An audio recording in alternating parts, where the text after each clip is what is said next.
नमस्कार। Full volume के इस एपिसोड में आपका स्वागत है और आज हम बात करेंगे डॉक्टर रितु जैन से। रितु जैन अमेरिका के वॉशिंगटन के सिएटल में रहती हैं और वो एक नेचुरोपैथिक फिजिशियन है, डाइटिशियन है और इन्होंने पीएचडी किया है स्पिरिचुअल हीलिंग एंड ड्रगलेस थेरेपी के ऊपर। और ये रिसर्च कर रही हैं कि किस तरह प्राकृतिक तरीके से बॉडी का जो इनर इंटेलिजेंस है उसको एक्टिवेट करके डीप हीलिंग की जाए। एक संगनी नामक एक संस्था को ये लीड करती हैं जो एक डेली मेडिटेशन, नेचुरल हीलिंग और वुमन एम्पावरमेंट पे काम करता है। सालों से ये लोगों की मदद कर रही हैं। Naturopathy and detox therapies, yogic nutrition, reiki colour, magnetic chakra sound healing और गाइडेड मेडिटेशन के जरिए इनका मिशन है कि इस दुनिया को मेडिसिन फ्री वर्ल्ड बनाया जाए। किस तरह से? By receiving the power of nature, consciousness and healing. इनका कहना है कि healing is not just personal, it's a collective evolution. स्वागत है आपका हमारे इस विशेष शो में। Thank you sir Rajesh ji. जी रितु जी, बताइए, आप इतना सब कुछ कर रही हैं, है ना, और मेडिसिन फ्री वर्ल्ड बनाने की कल्पना करती हैं, अमेरिका में रहती हैं, बड़ी लॉजिकल एजुकेटेड सोसाइटी है, तो किस आपका इस मोडालिटी को लेकर कॉन्सेप्ट क्या है? तो जैसा कि आप हीलिंग के लिए बात कर रहे हैं, तो हीलिंग एक कंप्लीटनेस है। जहाँ से हम हट गए हैं वहाँ उस कंप्लीटनेस की ओर हमको वापस आना होगा, तो हम हील हो जाएंगे। तो वो हीलिंग कोई ऐसा हमारे पास टूल नहीं है जो हम किसी को पकड़ा सकते हैं कि ऐसा आप इससे हील हो जाएंगे, या कोई एक ऐसा एक मेथड नहीं है या कोई ऐसी पिल नहीं है जो हम किसी को दे दें और वो हो जाएगी। ये एक जर्नी है जिसको हमको जैसे एक स्लोली उसमें चलते हुए आगे आना होता है और हम हील हो जाते हैं। जैसे एक पेड़ है, उसमें से धीरे से फिर उसमें से कली होती है, फिर वो फूल बनता है। तो वो कली से फूल तक का जो सफ़र होता है, उसका जो ब्यूटी और ब्लूम होना होता है, वही हमारा एक हीलिंग का जर्नी होता है। पर आज के दौर में जो लाइफस्टाइल डिजीज़ हैं, इतना सब कुछ, लाइफ फास्ट हो गई है, बैठे बैठे लोगों को हार्ट अटैक हो रहे हैं, डायबिटीज़ आम है, ओबेसिटी हार्म है, इतना रैम्पेट है ओबेसिटी भी, इतनी ज़्यादा बीमारियां हैं, कैंसर, यानी आप देखिए कैंसर कितना हो रहा है। तो इतनी फास्ट मूविंग वर्ल्ड में ये जो आप किस मोडालिटी से, यानी आपका जो ये कॉन्सेप्ट है नेचुरल हीलिंग, और किस तरह ये काम करता है एक्चुअली? तो देखिए, अभी जैसा मैंने बोला कि आपको उस जो जहाँ से आप डिस्कनेक्ट हो गए हैं वहाँ से आपको वापस आना है। Means you have to be complete again, healing back to the roots, जो जहाँ से आप हट गए हैं। तो जो बीमारी हो रही है, चाहे वो हमारा सर दर्द है या वो कैंसर ही क्यों ना हो, या वो हार्ट अटैक है या डायबिटीज़ है या कोई हार्मोनल इम्बैलेंस है, what ever it is, A to Z कोई भी बीमारी है, वो हमारे बॉडी का क्राय है। मीनिंग हमारा बॉडी बता रहा है कि there is something which is not doing proper, you are not doing proper. वो आपको एक रो के चिल्ला के बीमारी के रूप में एक आपको बताया जा रहा है। तो उसके लिए आपको पूरा कैसे माइंड लेवल पर, एक प्राणिक लेवल पर और एक अपने ह्यूमन बॉडी के लेवल पर, फिजिकल लेवल पर, तीनों लेवल पर आपको अपने आप को ठीक करना होगा जहाँ से आपने वो गड़बड़ी पैदा की है। आजकल कहा जाता है कि बॉडी, यानी साइकोसोमैटिक की बात होती है डिजीज़ की, कि बॉडी में डिजीज़ पहले बाद में आती है, लेकिन वो एनर्जी लेवल पे आ जाती है। और किस तरह आप इसको देखती हैं? और जो आपकी मोडालिटीज़ हैं, मैं देख रहा था उसमें आप चक्रा हीलिंग की बात कर रही हैं, रेकी की, मैग्नेट की, साउंड हीलिंग की, मेडिटेशन की, तो ये तो सारा एनर्जी का खेल है। एनर्जी तो आप एनर्जी बॉडी पे काम करती हैं बेसिकली। क्योंकि एनर्जी है तो सब कुछ है। आज हम एज अ ह्यूमन, आप और मैं बात कर रहे हैं, तो क्यों कैसे बात कर पा रहे हैं? कोई एनर्जी है जिसके कारण हम बात कर रहे हैं, वो एनर्जी निकल गई तो क्या हो जाएगा? मेरा नाम एक बॉडी में कन्वर्ट हो जाएगा, है ना? तो there is something which is daily flowing, हमेशा वो फ्लो कर रही है, जो हमको जीवित रख रही है, जिसको हम एनर्जी बोल सकते हैं, प्राणा बोल सकते हैं, लाइफ फोर्स एनर्जी, कुछ भी हम उसको नाम दे सकते हैं। तो वो एनर्जी हमारे ह्यूमन बॉडी में फ्लो कैसे करती है? उन चक्रों के थ्रू ही, जो आपने अभी पूछा कि चक्रों की बात जो मैं करती हूँ, एनर्जी को फ्लो करने का एक ज़रिया है वो चक्र, जो हमारे ह्यूमन बॉडी में 72,000 जो हमारी नर्व्स हैं उनके थ्रू रेडिएट होती है।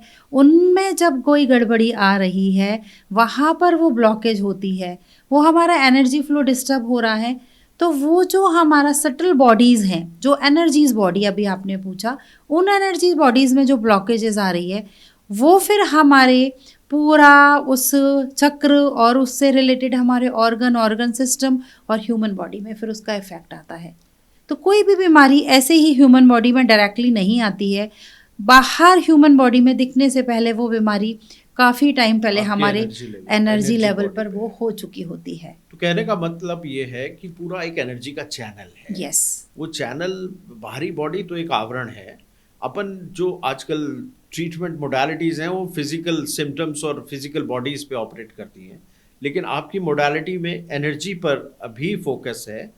जो सुपर कॉन्शियसनेस है, आप उसको टैप करके और उसको एक तरह से चैनलाइज करके एनर्जी बॉडी को आप हील करते हैं। और अगर आप एनर्जी बॉडी को हील करते हैं तो ऐसी कोई बीमारी नहीं है जो एग्जिस्ट कर सके या हील ना हो सके। राइट, क्योंकि सब कुछ हमारा एनर्जी का ही खेल है। इस पूरे दुनिया में जो कुछ है एनर्जी है। Everything is made from energy. Energy makes matter and matter again transfer into energy. ऐसे ही तो हमारा पूरा यूनिवर्स चल रहा है एंड इसको साइंस ने भी प्रूव किया है। यदि हम लॉजिक माइंड की भी बात करते हैं तो यही सिस्टम होता है हर पदार्थ में। एनर्जी का ही, yes, energy can't be created, it can not be destroyed from one form to another. Yes.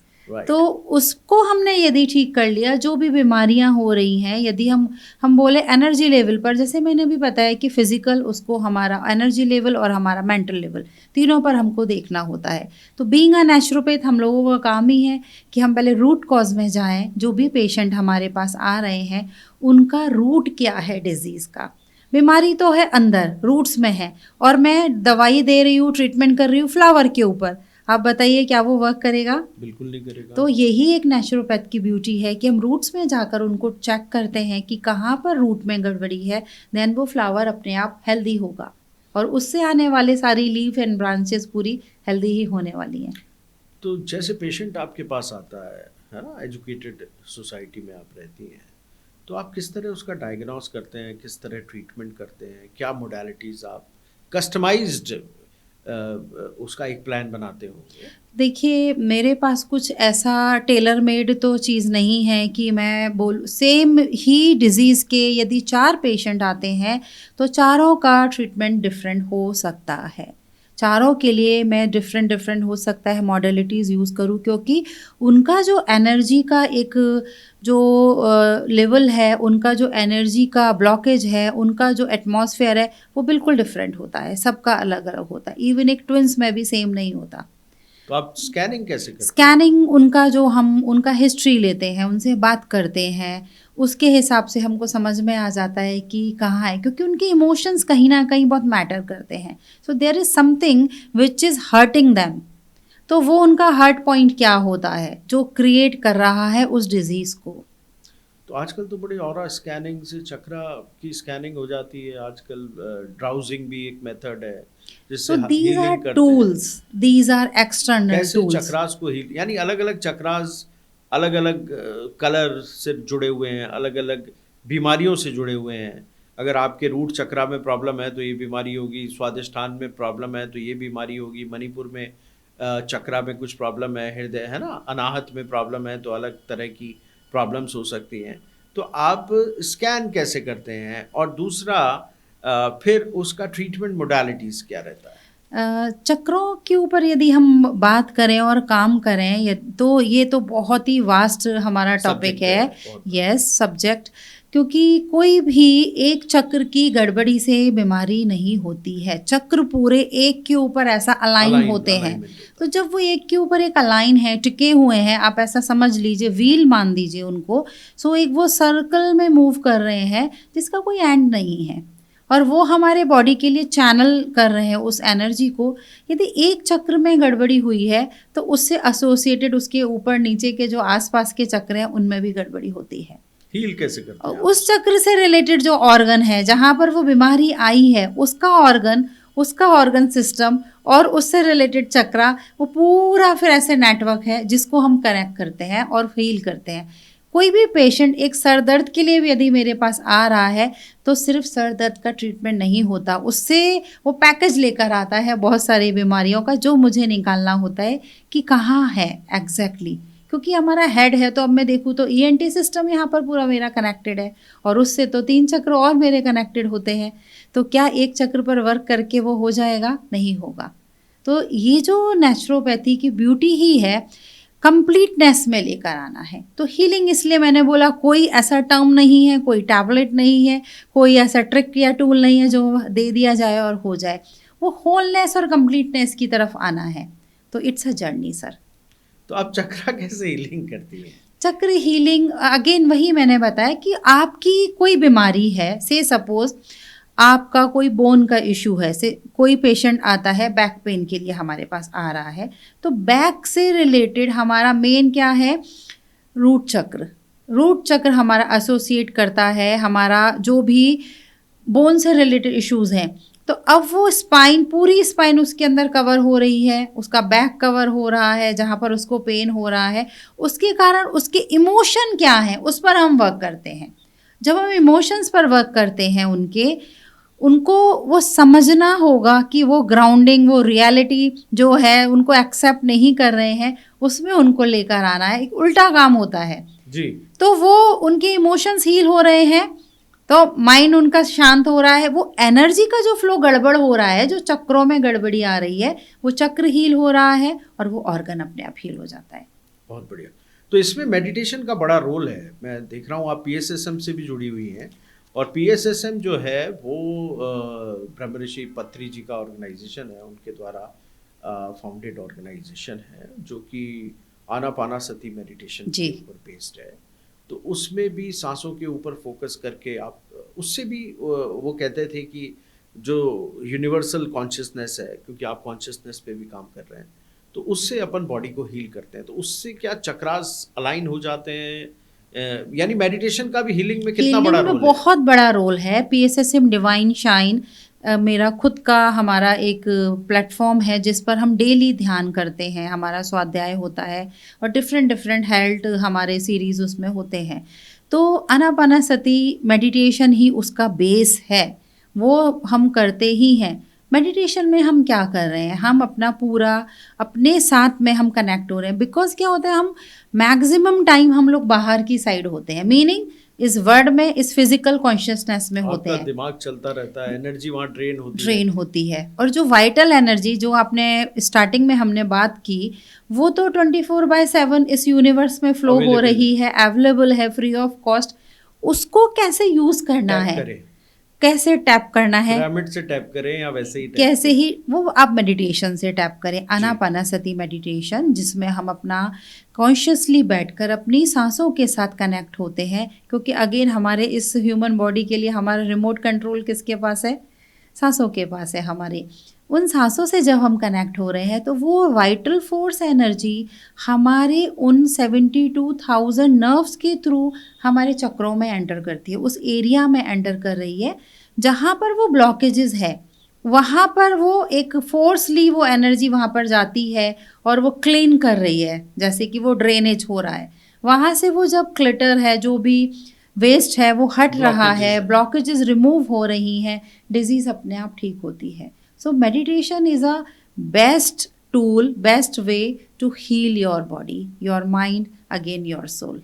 Buddha ने भी जो है जो मेडिटेशन, सत्य की खोज की, उन्होंने भी शायद काफ़ी मोडालिटीज ट्राई की, और फिर अंत में जब वो सांसों पर केंद्रित हो गए तो उन्हें सत्य मिल गया। लेकिन ये मेडिटेशन जो मेडिटेशन से हीलिंग, ये उसका एक एक्सटेंशन है?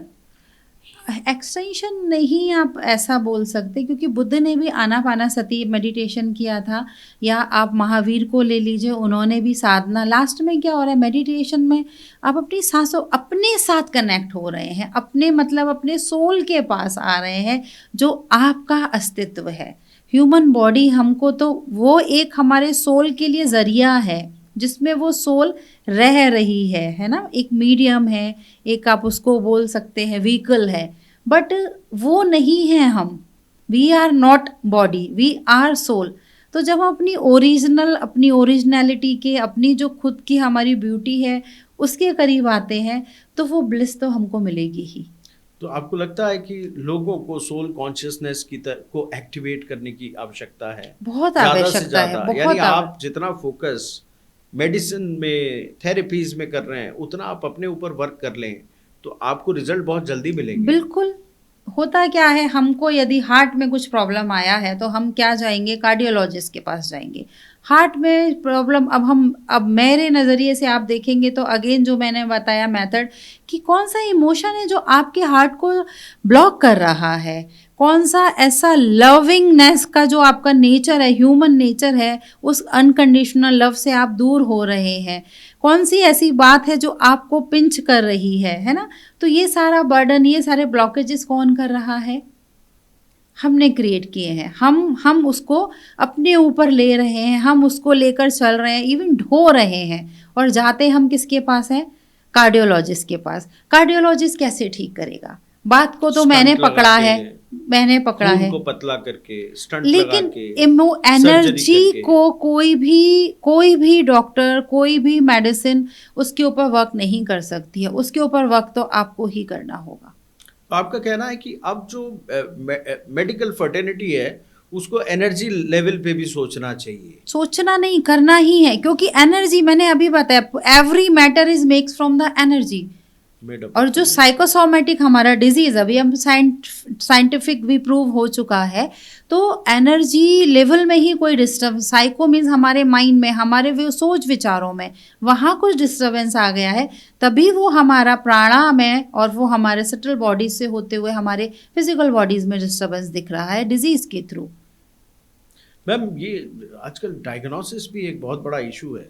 आप अपना, यानी पेट की बीमारियां एक बहुत बड़ा इशू है। इंटेस्टाइन बहुत लंबी होती है, कहीं 6 मीटर लंबी होती है आपकी स्मॉल इंटेस्टाइन।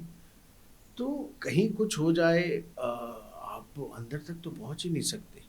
तो आपको लगता है कि अगर आप उससे रिलेटेड चक्रास को आप हील करें तो वो पूरा का पूरा सिस्टम जो है वो ठीक होने लगता है? डेफिनेटली, क्योंकि कोई भी गड़बड़ी हुई है एनर्जी लेवल पर, हम जब उसको करेक्ट करते हैं, वो ऑर्गन नहीं, उससे रिलेटेड पूरा हमारा ऑर्गन सिस्टम हील होता है। एक पर्टिकुलर चक्रा को हील करने के लिए क्या करना पड़ेगा? पर्टिकुलर चक्रा को हील करने के लिए उससे रिलेटेड वो आप हील करेंगे, साथ में उससे रिलेटेड जो आपके आगे पीछे के चक्रास है वो भी हील हो जाते हैं। नहीं तो मान लीजिए आपको मणिपुर चक्रा को हील करना है, तो उसके लिए आप क्या करते हैं? तो मणिपुर चक्रा हमारा क्या है, उसका नाम ही है मणि, कितनी वैल्यू है उसकी, उसके अंदर जो पावर है, जो उसकी हमारी खुद की इच्छा शक्ति है, जिसको आपने दबा दिया है, उसके ऊपर हम उसका जो मेन क्या है, उसका इमोशन उससे जुड़ा हुआ, उसके ऊपर हम वर्क करें कि क्या है उसकी ब्यूटी, जो हमने उसको सप्रेस किया है ना, हमारा वो एकदम बॉसी नेचर है, या जो हमारा खुद का ब्यूटी बीइंगनेस है, उसमें हम नहीं आ रहे हैं।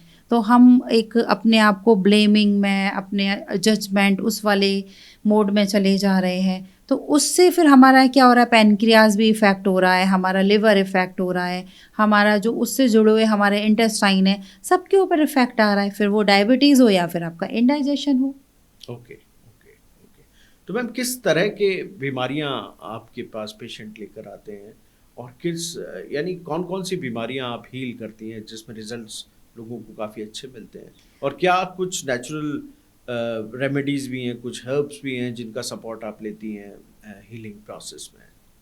मेरे पास वही लोग आते हैं जो या तो सब तरफ से थक जाते हैं कि अब ट्रीटमेंट कहीं से नहीं मिल रहा, समस्याओं का आखिरी पड़ाव, या फिर वो आते हैं जो समझते हैं कि हमको अपना मेडिसिन नहीं बॉडी में इंडल्ज करना है, उससे और साइड इफ़ेक्ट हो रहे हैं, ऑलरेडी बॉडी में कुछ प्रॉब्लम है, प्रॉब्लम में दूसरी प्रॉब्लम डाल के हमको बड़ी प्रॉब्लम क्रिएट नहीं करना। जो लोग समझते हैं वो ही लोग मेरे पास आते हैं। किस किस तरह की बीमारियां लेकर आते हैं? हर तरीके की बीमारी, मैंने बोला हेडेक से लेके हेयर फॉल और से लेके कैंसर से इनफर्टिलिटी, सब प्रकार की बीमारियां हम नेचुरोपैथ में ट्रीट करते हैं। कितने समय में रिजल्ट मिल जाता है? क्योंकि यहाँ पर ऐसा माना जाता है कि ऑल्टरनेटिव मेडिसिन, आयुर्वेद, होम्योपैथ जो है, यूनानी, ये बड़ा धीरे काम करती है। क्योंकि यहाँ पर आप पैकेज लेकर आ रहे हैं बीमारियों का, और उस बीमारी को आपने आज ही नहीं, जैसे मैंने बताया कि मिनिमम 6 मंथ पहले तो वो आपकी एनर्जी बॉडीज में आ चुकी है, तो वो टाइम और आज आपको दिख रहा है, आपको लग रहा है कि आज मुझे ये बीमारी हुई है, वो आज नहीं हुई है।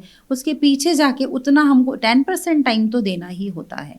एंड डिपेंड करता है उस पर्सन का बॉडी टाइप, उसका एनवायरनमेंट कैसा है, कितना उसका बिलीफ सिस्टम है, बहुत सारी उसमें चीज़ें इंक्लूड होती हैं, उनको किस वे से वो ले रहे हैं जेन्युइनली, तो बहुत अच्छा रिजल्ट होता है। And person to person depend करता है। हर्ब्स भी यूज करते हैं आप? हर प्योर हर्ब्स यूज करते हैं। अच्छा, और इसके अलावा जैसे हर्ब्स हो गई, आपका, आपके मेडिटेशन, आपका डाइटिशियन भी आप हैं? यस। फूड का एक बहुत बड़ा रोल है। बहुत इंपॉर्टेंट रोल है। 70% मैं फूड से ठीक करती हूँ जो भी हमारे डिजीजेस वाले लोग होते हैं। फास्टिंग का भी रोल होगा कुछ? फास्टिंग का सबके लिए नहीं है। जैसे हो सकता है अगेन कि 2 लोग आए हैं, किसी की बॉडी टाइप अलग है, उनको फास्ट की रिक्वायरमेंट है, किसी को नहीं है। So again fasting is also a tool, also a type of healing, आपका जो भी है उसमें हम यूज़ करते हैं। तो मैम, आप ये जो आप देख रहे हैं आज किस तरह की इश्यूज चल रहे हैं पूरी दुनिया, यानी कहा जाए कि एक ड्रग इंडस्ट्री एक बहुत बड़ी इंडस्ट्री, अपने कोरोना में भी देखा है ना किस तरह ड्रग्स। तो एक आपको लगता है कि आने वाले टाइम में जब दुनिया ऑर्गेनिक फूड की बात कर रही है, वीगन की बात कर रही है, ग्लूटेन फ्री की बात कर रही है, तो अब उनको इस medicine free treatment, medicine free modality की तरफ भी दुनिया बढ़ चुकी है या बढ़ रही है, या किस तरह फ्यूचर देखते हैं आप? एक लॉजिकल, आजकल तो जेनजी का जमाना है, बिना लॉजिक के वो कुछ करते नहीं हैं। तो आप अमेरिका में लोगों को किस तरह लेते हैं इस चीज को, और लोग किस तरह लोगों को लेना चाहिए इस चीज को? नेचुरल फूड की तरफ हमको जाना चाहिए। केमिकल आप देखिए ना कितना आप लगाते हैं, आप शैम्पू लगाते हैं, आप क्रीम लगाते हैं, ये सब केमिकल की दुनिया है। राइट। और आप केमिकल फ्री की बात कर रही हैं, आप मेडिसिन फ्री की बात कर रही हैं, तो फ्यूचर क्या है? केमिकल तो देखिए अभी हवा में केमिकल है, आज हम यदि बात करें तो हर चीज में खाने में केमिकल है, आपके वॉशिंग में केमिकल है, जो भी यूज करते हैं यूटेंसिल, कोई भी चीज़ हम नहा रहे हैं, हर चीज़ में सोप, डिटर्जेंट केमिकल है, फूड में, मिल्क में, हर चीज़ में केमिकल है। लेकिन ये है कि समय समय पर हम बॉडी को डिटॉक्स करते रहें, जो भी केमिकल हमने अपनी बॉडी के अंदर ले लिए हैं हम अवेयरनेस में आए।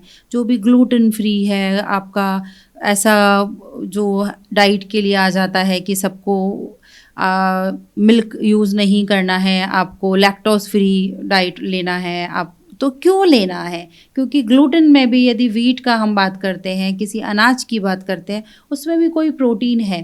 तो ये एक ट्रेंड बन गया है एक्चुअली में। तो ट्रेंड वो होता है ना कि गो विद द फ्लो, वो वर्क नहीं करता।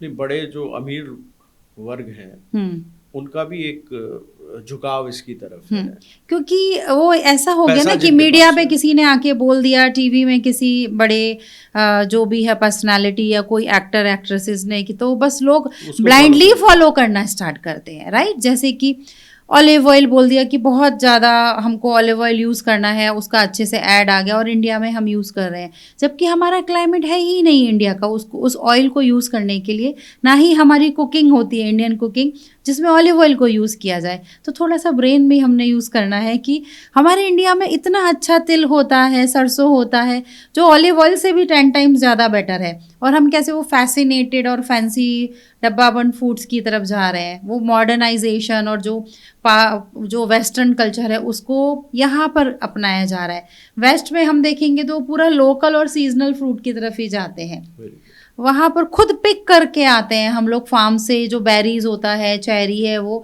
We love to pick and fresh fruit. और यहाँ पर कैसे कि 4 हमको हेल्प चाहिए, हाउस हेल्प की, वो जाके हमको खिला भी दे। So this is the system which we are adopting in India.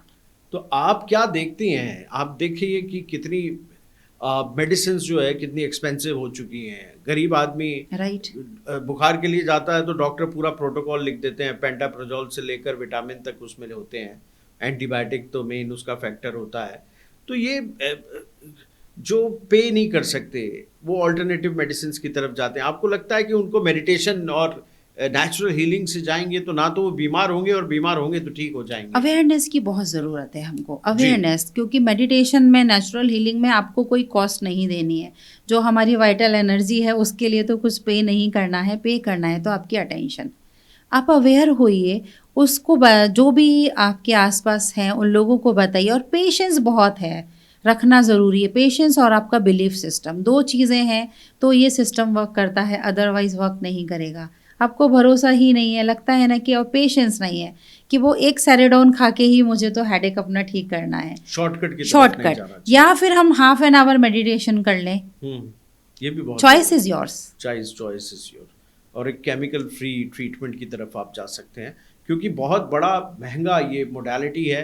आज देखिए कितने डायग्नोस्टिक जो टेस्ट हैं, जो एक्सरे हैं, सीटीज हैं, सीटी स्कैन है, सोनोग्राफी है, कितनी बिना डायग्नोसिस के ट्रीटमेंट होता नहीं है। डायग्नोसिस पे जितना खर्चा होता है उससे ज़्यादा ट्रीटमेंट पे हो जाता है, या कभी कभी डायग्नोसिस पे ज़्यादा खर्चा हो जाता है। तो अगर ये एक इंडस्ट्री बन चुकी है, और इस यानी आज समाज भी है जो एक बाजार बन चुका है, और अपन एक बाजार में रहते हैं जहां मुनाफा जो है वो सबसे बड़ी प्राथमिकता है। तो अपने आप को, अगर आप किसी भी डिजीज से जूझ रहे हैं तो आप ऑल्टरनेटिव मेडिसिन की तरफ जा सकते हैं, आप एनर्जी पे जा सकते हैं, आप मेडिटेशन पे जा सकते हैं। अपने शरीर को मेडिकल फ्री ट्रीटमेंट से ठीक कीजिए, उससे आपकी बचत भी होगी और उससे आप ठीक भी होंगे। एक लंबे समय तक आप एक अच्छा और स्वस्थ जीवन जी सकते हैं। और मेडिटेशन एनर्जी का एक बहुत बड़ा रोल है। डॉक्टर रितु जैन ने आज ये बताने की कोशिश की है, जिससे न केवल एक स्वस्थ जीवन जिया जा सकता है, बल्कि एक लंबा जीवन भी आप जी सकते हैं, और आपकी जेब जो है उससे उन चीज़ों पर खर्च नहीं होगी जो न ठीक करने के नाम पर आपको केमिकल का सेवन करवा रहे हैं। बहुत बहुत शुक्रिया आपका हमारे इस शो में आने के लिए। आपसे हमारी वार्ता जारी रहेगी, और किन बीमारियों पे आप काम करती हैं, किस तरह ठीक करती हैं, उस पे हम अपने अगले एपिसोड में आपसे अपनी चर्चा जारी रखेंगे। बहुत बहुत शुक्रिया। थैंक यू, शुक्रिया।